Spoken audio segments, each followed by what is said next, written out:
नमस्ते। नमस्ते। आइए आज हम इस इंसान को करीब से जानने की कोशिश करते हैं। महाराष्ट्र की धरती धुले शहर में 16 जनवरी 1966 रविवार की शाम 5:30 बजे एक साधारण से परिवार में मेरे पिताजी श्री नितिन वानी जी का जन्म हुआ। आज हम उनके 60वें जन्मदिन पर आपके सामने उनकी जिंदगी की कहानी रखना चाहते हैं। महज 1.5 साल की उम्र में ही उन्होंने अपनी माँ का साया खो दिया। मराठी में एक कहावत है ना, स्वामी तिन्ही जगाचा आई बिना भिकारी। लेकिन उनके जीवन में इस कमी का एहसास कभी होने ही नहीं दिया गया। उनके पिता, दादी और बुआ तीनों ने मिलकर उनको प्यार से पाला, अच्छे संस्कार लगाए और जीवन में आगे बढ़ने की दिशा दिखाई। उनका बचपन हंसते खेलते खुशी और मस्ती में भी बीता, लेकिन इस खुशी के पीछे एक संघर्ष की गहरी छाया भी थी। सिर्फ 13 वर्ष की उम्र में ही सौतेली माँ के कारण तीनों भाई बहन अलग हो गए। उस उम्र में ही खाना बनाना, कपड़े धोना, रात में घर में अकेले सोना, यह सब जिम्मेदारियाँ उनके कंधों पर आ पड़ी। अपनी आर्थिक जरूरतें पूरी करने के लिए उन्होंने छोटी बड़ी कई नौकरियां की। उस उम्र में ही उन्होंने बस स्टैंड पर गोलियां बेची, चॉक फैक्ट्री में काम किया, जेरोक्स की दुकान, न्यूज़पेपर फैक्ट्री, ऐसे कई कामों के जरिए उन्होंने जीवन का संघर्ष बहुत करीब से देखा। खेलने कूदने की उम्र में उनके ऊपर आर्थिक, व्यवहारिक और अकेले जीने की जिम्मेदारियां आ पड़ी। 1988 में एक बेहतर जिंदगी की खोज में वे नौकरी ढूंढने मुंबई आए। शिक्षा ज़्यादा नहीं थी, इसलिए उनके करियर की शुरुआत प्यून कम कुरियर बॉय इस रूप से हुई। यह अवसर उनको उनकी मौसी श्रीमती चंदाबेन इनके माध्यम से मिला। शुरुआत के दिनों में उनके जीजाजी श्री अमित शाह जी ने उनको अपने घर पे रखकर बड़ा सहारा दिया। उसके बाद कुछ समय तक वे चंदा मौसी के घर भी रहे। जैसे मौसी और जीजाजी का साथ मिला, वैसे ही भैया और भाभी का भी साथ मिला। दिन रात मेहनत करके पूरी जान लगाकर वे धीरे धीरे आगे बढ़ते रहे। मुंबई आते समय उनके पास सिर्फ 4 जोड़ी कपड़े थे। उनकी मेहनत का फल साफ दिखाई देता है।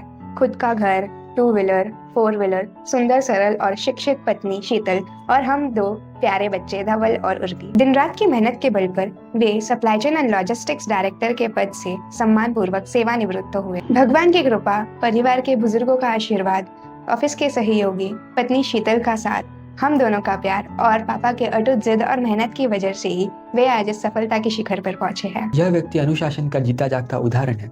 कहीं जाना हो या कहीं कोई काम हो, ये समय से पहले तैयार रहते हैं। उनका हर काम अच्छी तरह से सोचा समझा और चोखा होता है। अक्सर लोग उनके काम पे सवाल उठाने से पहले 2 बार सोचते हैं। उनके सहकर्मी जो हमारे घर आते रहते हैं, वो अक्सर उनके असाधारण कार्यशैली और अनुभव की बातें करते रहते हैं। आज भी जब वे अपनी मुख्य नौकरी से सेवानिवृत्त हो चुके हैं, उन्होंने अपने लिए एक दैनिक दिनचर्या बना रखा है, जो वो पूरी निष्ठा से और अनुशासन से निभाते हैं। वे बेहद संस्कारवान और व्यवहार कुशल इंसान हैं। उन्हें रिश्ते निभाने की कला बखूबी आती है। वे यह भी सुनिश्चित करते हैं कि परिवार, रिश्तेदार, दोस्तों से उनका रिश्ता हमेशा जुड़ा रहे। कभी मिलने की योजना बनाकर तो कभी फोन पर हालचाल पूछकर। उन्हें लोगों के बीच रहना बहुत पसंद है। प्यार बांटना, बातें करना, यादें साझा करना और समय देना, शायद यही वजह है कि हर कोई उनके दिल से जुड़ा हुआ है। उन्हें कम साधनों में भी ज़्यादा से ज़्यादा संभालना आता है। कम आमदनी और बड़े सपनों के बीच एक परिवार को संभालना, बच्चों का भविष्य बनाना आसान नहीं होता। उनकी तनख्वाह कम होने के बावजूद उन्होंने 4 लोगों का घर पूरी जिम्मेदारी के साथ चलाया, सभी बुनियादी ज़रूरतें पूरी की और बच्चों को अच्छे अंग्रेजी माध्यम स्कूल में पढ़ाया। उस बिंदु से लेकर आज तक उन्होंने अपने 2 बच्चों को बड़ा किया, अपना एक खुद का घर बनाया, एक बच्चे को अपने पैरों के ऊपर खड़ा किया तो दूसरे को उसी राह के लिए तैयार कर रहे हैं। यह सच में 0 से 1 तक की कहानी है। इतना ही नहीं, वे खाना भी बहुत बेहतरीन बनाते हैं। हर साल दिवाली का सारा फराल वे अपने हाथों से बिना भूले बनाते हैं। कोई भी त्योहार आने वाला हो, वे उसकी योजना बहुत पहले से ही बना लेते हैं। किस चीज की जरूरत है, क्या खरीदना है, क्या तैयार करना है, हर एक छोटी बात उनकी लिस्ट में हमेशा होती ही है। और सिर्फ योजना ही नहीं, इसका एग्जीक्यूशन भी उतना ही शानदार होता है। आज जो कुछ भी हमें मैनेजमेंट में पढ़ाया जाता है, वो हमने उन्हें बचपन से ही करते हुए देखा है। वे हमारे लिए एक इंसान नहीं, एक चलता फिरता संस्थान है। वे भले ही दुनिया के लिए कोई मशहूर नाम ना हो, लेकिन हमारे लिए वे उससे कई ज्यादा बढ़कर हैं। हमें कभी जरूरत ही नहीं पड़ी कि हम अपना आदर्श बाहर ढूंढे।